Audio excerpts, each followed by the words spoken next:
Yet talking books also raised profound questions about the nature of reading.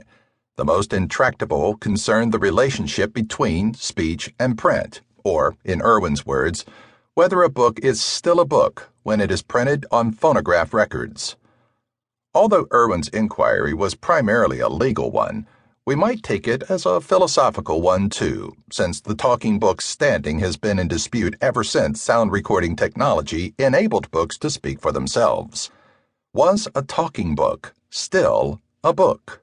The AFB confused matters further by introducing the talking book as both an exact replica of the printed book and an improved version of it. A demonstration titled "What is the Talking Book?" explained that it was a set of long-playing records on which one could hear a book read aloud, and a promotional record announced, "I am a book whose contents are like those of any other book," before reciting excerpts from the Bible, Shakespeare, and Dickens. Press coverage defined the format in contradictory ways too. Some publications described the talking book as an exact counterpart of the printed book because the narrative was read verbatim. Others considered talking book a misnomer, since it neither was a book nor talked. Similar confusion surrounded the issue of reading. Was the talking book a way of reading to blind people or a way of reading for blind people? Blind people themselves described listening to talking books as reading, not hearing, since to do otherwise would acknowledge that they were not reading in the same sense as other people. Georgina Clegg describes this distinction as a stigma still faced by blind people today.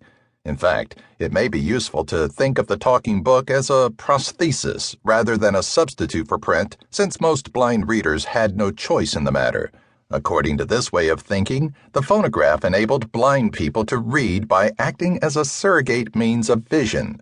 One AFB pamphlet asked its recipients, "Will you not do your part to enable the talking book to serve as eyes, as far as reading is concerned, by providing one or more machines to the blind in your community?" Debates over aesthetic preferences were irrelevant to a group that was unable to read in any other way. Only a small percentage of blind people could read Braille, and volunteer readers were scarce.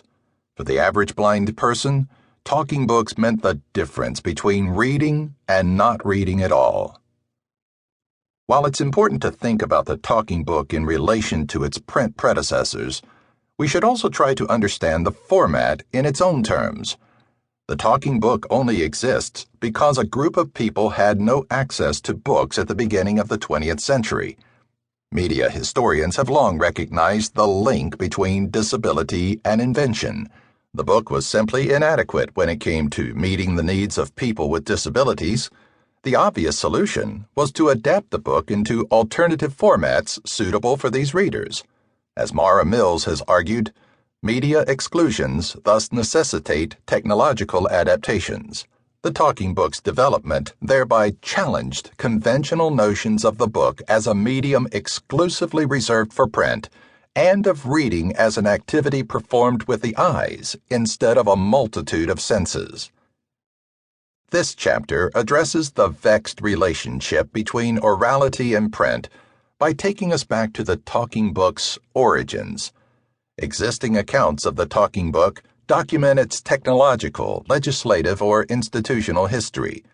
By contrast, my account recuperates sound technology's social impact by tracing how the first generation to hear books mechanically read aloud encountered, responded to, and shaped the medium in crucial ways.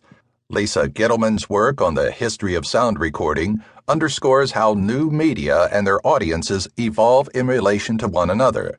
With this reciprocity in mind, I have sought to recover the voices of the first people to hear talking books in order to better understand the relationship between blindness, literacy, and technology.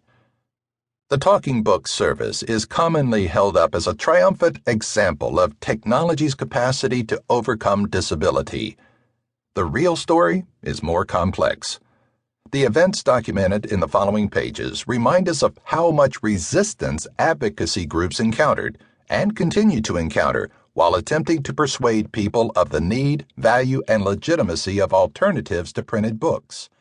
Hence, my account begins with the group. To keep listening to this audiobook, I've left you a link in the description so you can do it at no cost thanks to Audible's 30-day free trial.